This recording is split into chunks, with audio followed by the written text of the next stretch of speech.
Madhura, Indija, 10:00 no rīta, laukā milzīga migla.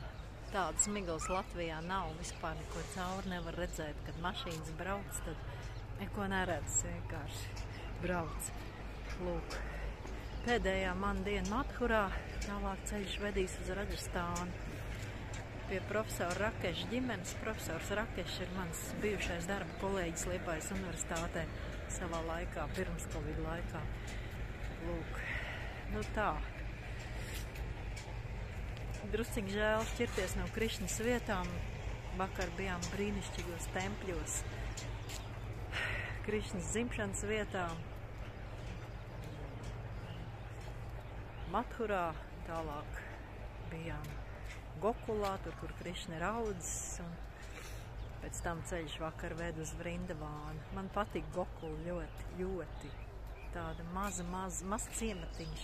Vrindavāna arī ir skaista pilsēta, bet, nu, ciematiņš foršs, maz šauras ieliņas, un tā Krišnas mājas, bērnības vieta, kur Krišna pavadījis ir savu bērnību. Man ļoti patīk, ļoti. Dabūju svētību no priestera vietējā un atstāju gotiņām naudiņu ziedojumu. Nu tā. Indija priekš manis ir ļoti mīļa, ļoti. Mēs sakām. Es varu teikt, ka Indijas ģimene man lutināja te kā tāda princesi. Man ir sava istaba un man atnes šāds brokastis. Nu, pilnīgi gultā gandrīz.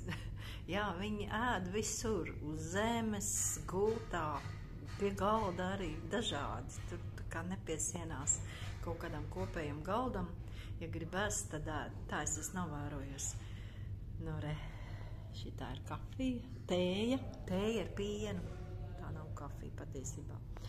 Un tāda bumbulīša, pastīsimies, kas tur ir.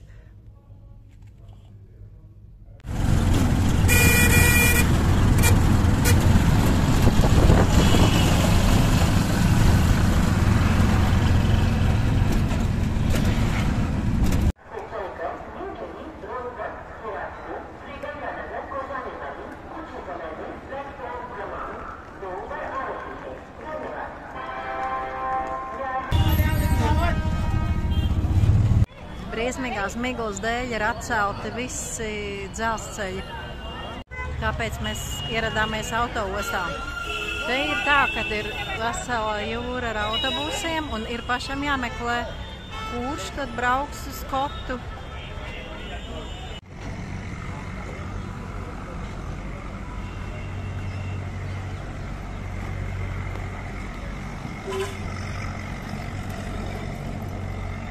Indijā izrādās ir ļoti sarežģīta vietējā pārvietošanās sistēma. Internetā nekas nav atrodams. Mēs aizbraucām no dzelzceļa stacijas uz vienu autoostu, izrādās, tur nekas uz Kotu neiet. Sēdāmies iekšā tuktukā un braucām uz nākošo. Mēs esam nākošā un šeit ir vienkārši jāiet un jāuzzina, vai iet autobus uz Kotu vai neiet. Lūk tā, internetā nekas nav atrodams, izņemot dārgie autobusi vai takši. Tā viens taksis maksā no Madhuras līdz Kotai 100 eiro.